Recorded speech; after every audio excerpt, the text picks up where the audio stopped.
And who authorized a contractor to issue movement orders to my company, Miss Sloan?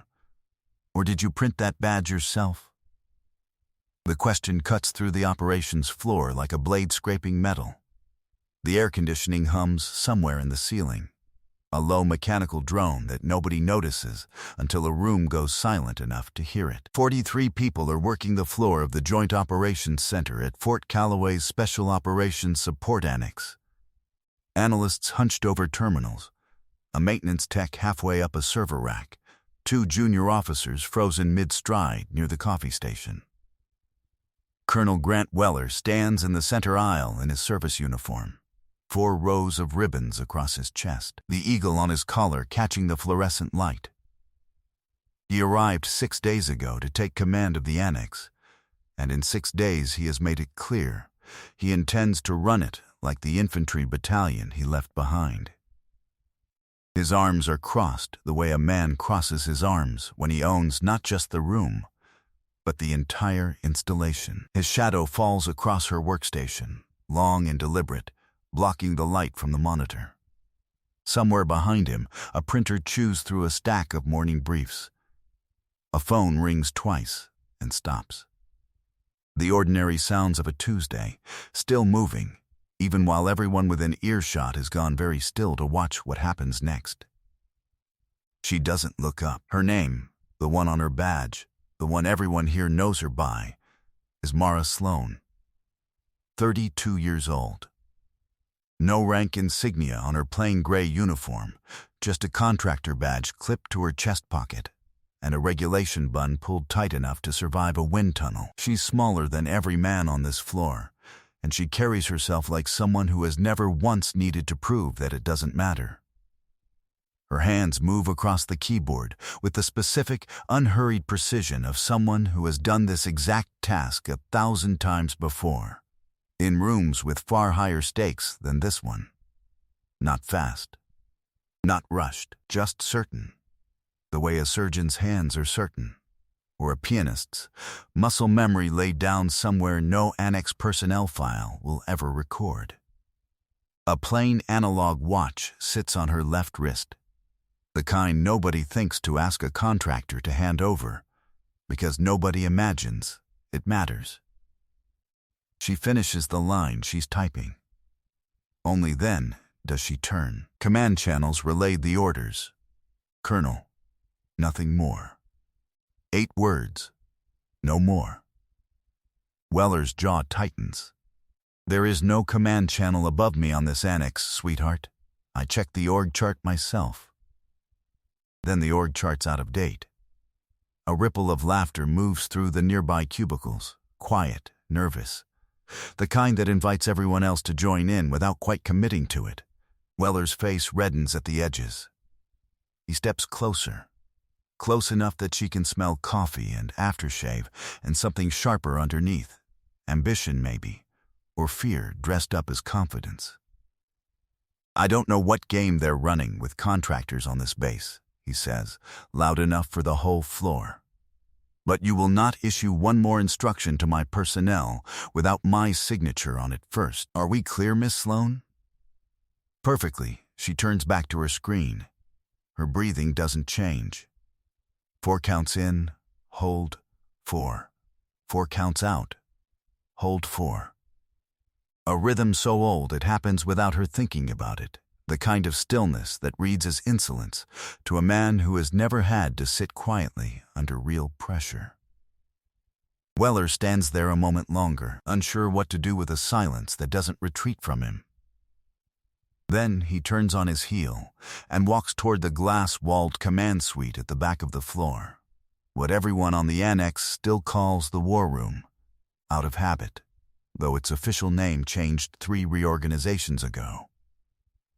In the doorway of that war room, a man watches the whole exchange without moving. Command Sergeant Major Earl Whitfield is 61 years old, 34 years into a career that started in a jungle nobody talks about anymore and will end, by his own choosing, at this annex. He has seen every kind of soldier this country manufactures, and he has learned to watch hands more than faces, because hands don't know how to lie. He watched Sloane's hands during that entire exchange. They never once tightened around the keyboard. Not clenched, not trembling, just still, in a way that 8 years of training does not produce. His pen, resting against his notepad, stops moving. He says nothing. He simply watches her return to her work. And something settles into place behind his eyes. Not a conclusion yet. Just a question, filed away for later. By 0900, the story has already outgrown the room it happened in. The version that circulates through the mess hall by lunch has her cursing at the colonel. The version that reaches the motor pool by 1400 has her getting escorted off the annex in cuffs. Neither happened, and neither matters. This is how humiliation spreads on a base this size. Less like information and more like weather. She hears fragments of it as she walks to the cafeteria alone, eats a meal that tastes like institutional efficiency, and says nothing to correct any of it. She is not embarrassed. She is listening. Somewhere underneath the gossip is a pattern. Who repeats the story eagerly, who changes the subject, who watches her a beat too long before looking away, who avoids her eyes entirely, because some part of them already senses something the rest of the base hasn't caught up to yet. She is building a map of this base out of nothing but who flinches, and by the end of her first meal alone in that cafeteria, she already knows more about the Annex's real hierarchy than Colonel Weller will learn in his entire tour of command. The afternoon brings new indignities. Weller summons the entire logistics wing for what he calls a credentials review, though everyone in the room understands its real purpose within the first sentence. He stands at the front, arms crossed, ribbons catching light again. Effective immediately, he announces, all contractor access badges on this annex will be re-verified by my office personally. No exceptions. His eyes find Sloane in the third row. Some of us apparently need reminding that a badge isn't the same thing as authority. Nobody laughs this time. The room has started, quietly, to feel the difference between mockery and threat. Whitfield watches from the back wall, arms folded, and notices the second clue. When Weller's aide hands out the new verification forms, Sloane fills hers out left-handed, fast, in block letters that match a formatting standard used only by 2 agencies Whitfield has worked alongside in his career. Agencies that do not put their names on business cards. He says nothing. He adds it to the picture. The third clue arrives 2 days later, at the range. Weller decides, without asking permission from anyone above him, because as far as he knows, there is no one above him, that all Annex personnel, contractors included, will requalify on assigned weapons to maintain operational readiness under his command. It is, transparently, a test designed to embarrass her in front of an audience. 60 Marines and analysts gather at the firing line to watch. Sloane disassembles her issued M4 without looking down at her hands. The way someone reads Braille, the way someone's fingers remember a shape their eyes have never needed to confirm. She reassembles it in under 14 seconds. The rangemaster, a grizzled staff sergeant who has run this line for 11 years, glances at Whitfield with an expression that says he has only seen that particular grip taught at schools most people on this base have never heard mentioned by name. Lucky guess, Weller says, to the small ripple of applause he clearly wasn't expecting. Nobody argues with him. Nobody has to. The chorus has started to go quiet in a different way now. Not respectful yet, but uncertain, which is its own kind of shift. The fourth clue is smaller, and only Whitfield catches it. During a security briefing 2 mornings later, an aide misreads Weller's rank aloud by accident, calling him Major instead of Colonel. Sloane doesn't correct the mistake. She doesn't need to. she had already addressed him correctly. Days ago, before she'd seen a single insignia, she'd simply known. The fifth clue comes when her sleeve rides up while she's reaching for a cable behind a server rack. And for half a second, Whitfield sees a scar along her forearm. Not surgical. Not clean. The jagged, irregular kind that comes from shrapnel, from being close enough to something exploding that skin remembers it long after the mission report gets buried. By 1600, the story has grown teeth. Weller schedules a second credentials review, this time expanding it to include every contractor who has ever badged into the Annex's compartmented spaces. A net cast wide enough that everyone on the floor understands its true target within seconds of hearing the announcement. He delivers it standing in the same center aisle, arms crossed the same way, ribbons catching the same light. Some people, he says, not looking at her and looking directly at her at the same time, think a quiet voice and a good haircut are the same thing as clearance. They are not. Sloane says nothing. She fills out the new form he hands her, left-handed, block letters, the same clipped formatting Whitfield noticed the first time, and passes it back before he's finished his sentence to the room. The sixth clue arrives that afternoon in the parking structure, when a young lieutenant backs a supply truck too close to a concrete pillar and freezes, certain he's about to jackknife it into a fuel line. Sloane is 40 feet away, walking to her car. She doesn't run. She simply turns, reads the angle of the truck and the slope of the lot in under 2 seconds, and calls out 3 words, "Cut the wheel," with enough calm authority that the lieutenant obeys before he has time to wonder who's giving him orders. The truck clears the pillar by 6 inches.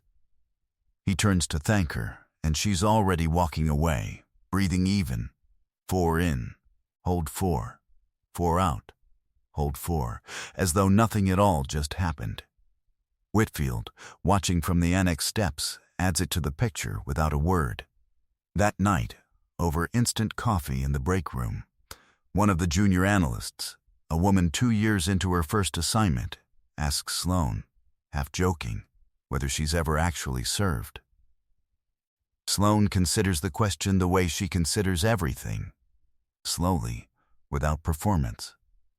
Everyone here has served in some form, she says.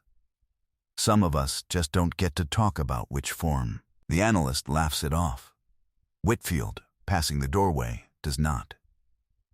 Wednesday brings a visit from a 2-star general touring the annex on an unrelated inspection, and Weller, sensing an audience worth performing for, makes the mistake of raising Sloane's insubordination directly in front of him, expecting sympathy from another man with stars on his shoulder. The general listens, expression unreadable, and asks only one question.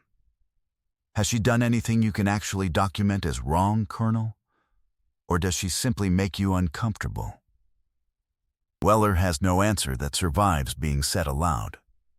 The general moves on to the next stop on his tour without waiting for one. Whitfield, 3 steps behind them both, notes the exchange without comment, filing it alongside everything else. That same afternoon, a 7th clue arrives, and it is the one that finally moves Whitfield from watching to worrying. A visiting NATO liaison officer passes through the annex corridor, glances at Sloane without recognition, and then stops mid-stride, turning back for a second look he clearly wasn't expecting to need. He says nothing to her. He simply nods once, the small, deliberate nod of a professional acknowledging another professional in a place where neither of them is supposed to be recognized, and continues on his way. Sloane doesn't return the nod. She doesn't need to. Whitfield, watching from 20 feet away, feels the last piece of uncertainty leave the picture he's been building for 6 days. He does not report it.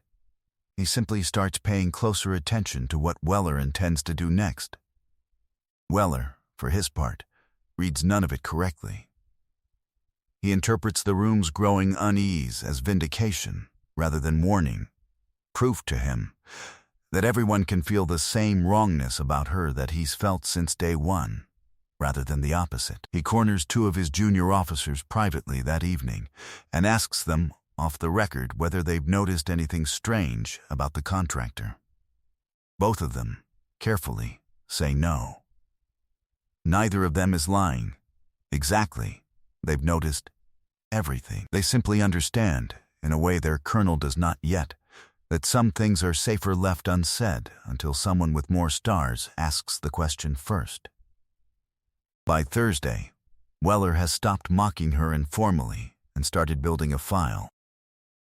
He orders a full credential audit on her contractor status, submits a formal access restriction request to base security, and informs his staff that Sloan will be confined to her quarters pending resolution of an authorization discrepancy.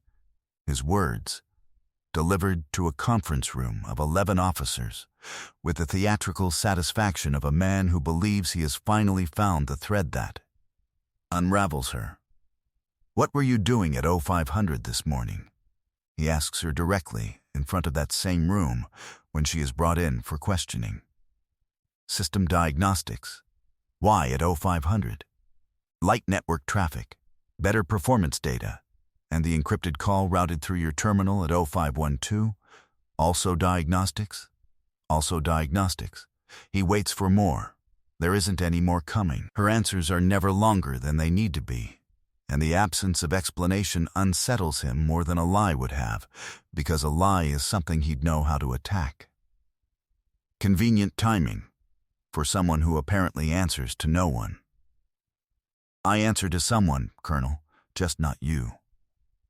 The room goes very still. Weller's face does something complicated. Anger first, then something closer to doubt. Gone again in the same heartbeat. "Who signs your orders?" He presses, louder now, aware of 11 officers watching him work for an answer he's not getting. "Give me a name." "One name, and this ends right now." "You don't have the clearance for that name, Colonel." It lands the way a slap would, except she never raised her voice to deliver it. Two officers near the back exchange a glance. Weller's ears redden. "Confine her," he says. Pending resolution. He orders her escorted to a holding room, pending the results of his investigation. Two junior MPs walk her out. She does not resist. She breathes, 4 and 4 and 4 and 4, and says nothing at all. The room they put her in has concrete walls, the color of old rain, and a single window near the ceiling that shows nothing but a strip of gray sky. A metal bench. The smell of disinfectant failing, as it always does, to cover something older underneath it. She checks her watch. Nobody thought to confiscate it. Nobody ever does. 0512 hours in 11 minutes. An automated check-in protocol she set in motion 3 months ago, long before Colonel Grant Weller ever set foot on this annex, will register her first missed contact window. The first of 3 she configured deliberately to require no action from her at all. In 48 minutes, a compartmented access system tied to her real designation will flag his credential audit request and route it, automatically, to a command element that does not appear on any organizational chart Weller has ever been permitted to view. And in just under 2 hours, a directive drafted under classification authority above his pay grade, above nearly everyone's pay grade on this annex, will physically arrive on this base, carried by people who do not knock twice. She closes her eyes, not aggressively, just there. Waiting, the way water waits before it finds the crack in the concrete. This is the near-fail moment. The point where anyone watching from the outside would think she's finished. Confined to a bare room, stripped of her badge, locked out of every system she was managing an hour ago. Except games have rules, and she is about to show a colonel who has never once been told no that he has been playing an entirely different game than the one he thinks he started 3 days ago. Outside the door, she can hear the ordinary sounds of the annex continuing without her. A radio somewhere down the hall, boots on tile, a door closing twice. None of it concerns her. Her mind is already 30 minutes ahead, 90 minutes ahead, running the same countdown it has run in far worse rooms than this one. A young MP brings her a bottle of water an hour in, unable to meet her eyes for reasons he couldn't articulate if asked. "Sorry, ma'am," he says, for no reason he understands yet. She thanks him, drinks half of it, and resumes the same 4-count rhythm she has carried through this entire ordeal. 4 in, hold 4. 4 out, hold 4. Not because she needs the calm, but because the calm is who she is. Somewhere above her, on a floor she can't see and in a system she can't access from this room, 3 separate protocols are already moving without her. A missed check-in window closes silently in a database. Nobody on this annex has clearance to query.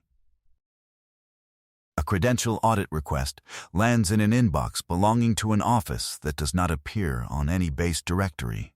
A car, 3 states away, pulls out of a parking structure with 2 passengers who have already read the file and don't need to discuss it further. None of this requires her to do anything at all. That is the entire point of having built it 3 months ago, before she ever needed it. Whitfield finds Weller in his office an hour later, standing at the window overlooking the annex, and says the only thing he has said to him privately since he arrived.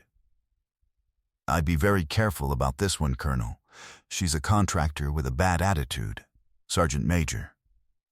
That's all this is. I've been in this line of work 34 years. Whitfield's voice doesn't rise. It doesn't need to. I've only seen 4 people move like her. 2 of them are dead. One of them briefed the Joint Chiefs last spring. I'd think very hard before you sign anything with your name on it." Weller doesn't answer. Something flickers across his face, just for a heartbeat. Then it's gone.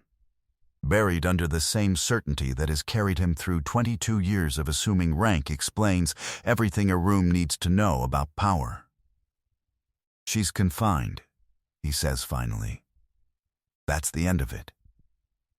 "Nothing about her says the end of anything," Whitfield replies, and leaves it there. At 0700, 3 vehicles arrive at the annex gate. Not standard transport. Command sedans, black, flags folded against their antennas. The gate guard, a private barely out of basic training, straightens so fast his cover nearly comes off and waves them through without asking for credentials. Something in the way they arrive makes clear that asking would be its own kind of mistake. Boots crunch on gravel in a rhythm too disciplined to belong to anyone but general officers and the aides who orbit them. Weller watches from the war room window as 6 of them cross the lot toward the main entrance, and something in his stomach drops before his mind has caught up to why. They do not ask for him first. They ask for her. Word reaches the holding room before the aides do. A young MP, pale, unlocks her door and simply says, "Ma'am, they're asking for you upstairs. Not Miss Sloan. Not the contractor. Ma'am." Sloan stands, smooths the front of her plain gray uniform, and checks her watch one final time before she walks out.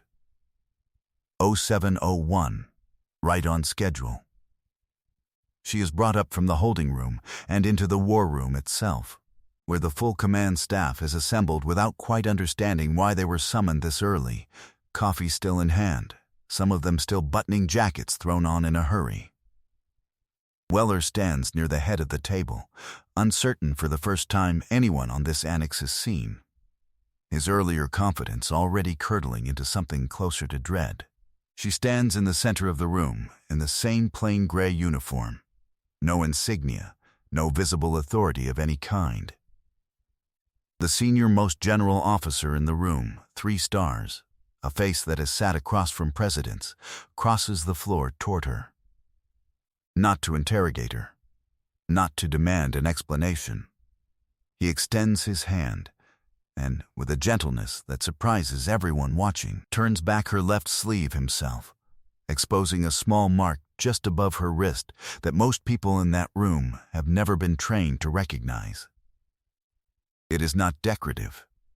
It is a designator, a compass rose wrapped around a single vertical blade, rendered in ink so precise it looks etched rather than tattooed, rather than drawn, the kind of mark that exists on exactly as many wrists as there are people cleared to know what it means.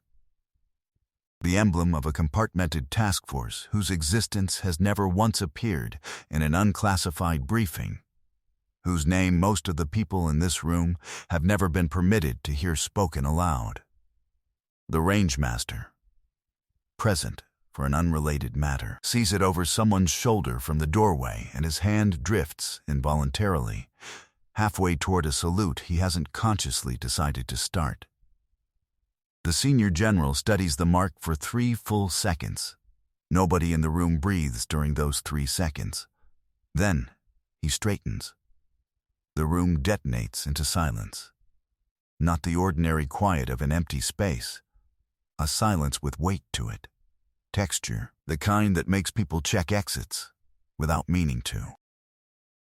Someone's tablet slips from a hand near the back, and the clatter of it hitting the floor echoes like a gunshot in the stillness that follows.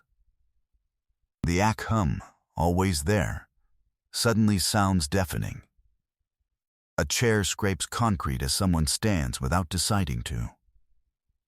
The general who examined her mark straightens first and salutes. It is slow, and it is exact. The crisp lift of the hand, elbow drawn back, the precise angle of the wrist. The kind of salute reserved for people whose authority nobody in that room has ever been permitted to question. He holds it a full beat longer than regulation requires, as if the extra half-second is its own kind of apology. The officer beside him follows, a half-second behind, then the one beside her, then the next. Then all 6 general officers in the war room, one after another, in a slow cascade that moves through the room like weather until every senior officer present is standing at attention in front of a woman wearing no rank insignia at all. A lieutenant colonel who had remained seated through all of it finally stands, 3 seconds too late, face draining of color as he catches up to what the room already understands. Weller does not move. He cannot. An aide steps forward and sets a tablet on the conference table, angled so the whole room can see it. The same audit request Weller filed himself. The one meant to end her, now returning an answer he never anticipated. On the screen sits a single document, header stamped in red classified command list, Task Force Obsidian, eyes only. A short roster of names, ranks redacted for everyone but the 2 people in the room cleared to see them fully.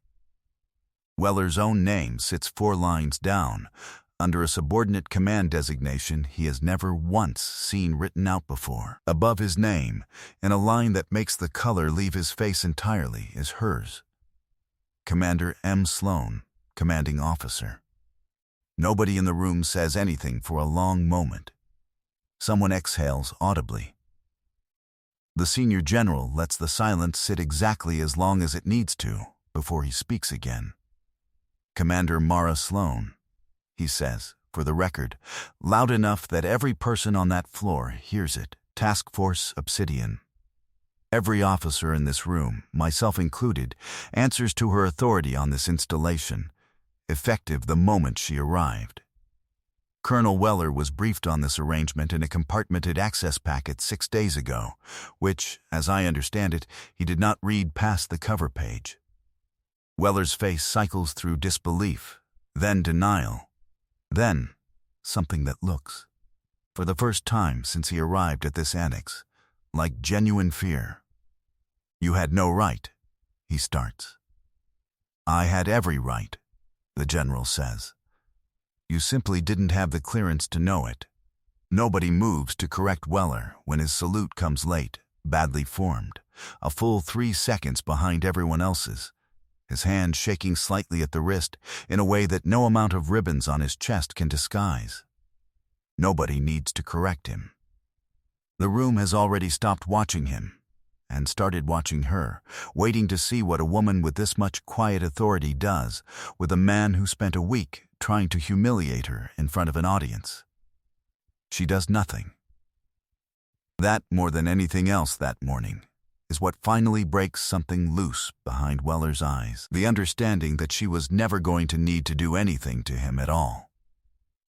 His own audit request, the one he filed himself, certain it would end her, is what triggered the very protocol that exposed him. He built the machine that broke him. His reckoning is not loud. There is no shouting, no public stripping of rank, nothing built for an audience the way his own performances always were. A formal notice of relief for cause is issued within the hour, quietly, through the same channels he tried to use against her. His own investigation file, the one he built with such certainty, page by page, meant to bury a contractor who wouldn't defer to him, becomes, without a single word changed in it, the official record of his own removal. He is escorted from the war room by 2 of his own officers, neither of whom will meet his eyes on the way out. Not with malice, just with math. 22 years of a career built on the assumption that rank explains everything a room needs to know about power, undone in the span of one morning by a woman who never once raised her voice to correct him. Sloane does not watch him go. She is already reviewing a new set of orders on a secure tablet handed to her by an aide, her expression unreadable, her breathing even. 4 in, hold 4. 4 out, hold 4. As if the last 2 hours were simply another Tuesday in a career built entirely out of Tuesdays like this one. Who else is watching this and thinking about how many quiet people in the room are the ones actually running it? By noon, the Annex has already begun rewriting the story again, the way it always does, except this time nobody needs to embellish it. The truth is stranger than what the gossip could have invented. Weller's office is cleared out by early afternoon, his nameplate already removed from the door before his replacement has even been named. Nobody watches him go with anything resembling satisfaction. Whitfield finds Sloane briefly in the corridor outside the war room as the crowd disperses. He doesn't salute her, not because he doesn't owe her one, but because he understands, better than anyone else on this annex, that some respect is quieter than a salute. 34 years, he says. I've only ever been wrong about a person twice. Glad you weren't the third. You were never wrong about me, Sergeant Major. You just waited for proof before you said anything. Most people don't have that discipline. He nods once, the same small, deliberate nod the NATO liaison gave her days earlier, and returns to the doorway he always watches from, permitting himself, for the first time in 6 days, something close to a smile. They mocked her badge. They forgot the badge was never where her authority lived. That evening, she stands alone on the Annex's rear observation deck as the sky over Fort Calloway settles into deep orange and violet, the kind of dusk that makes even a military installation look, briefly, like somewhere worth staying. Her watch reads 1847.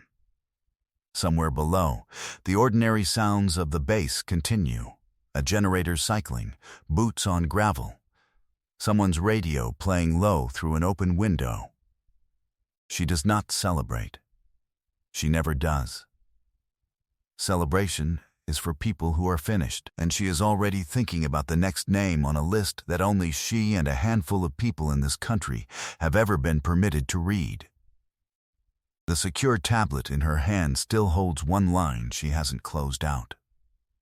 A surveillance photograph, grainy, taken from a rooftop somewhere outside Task Force Obsidian's last known area of interest.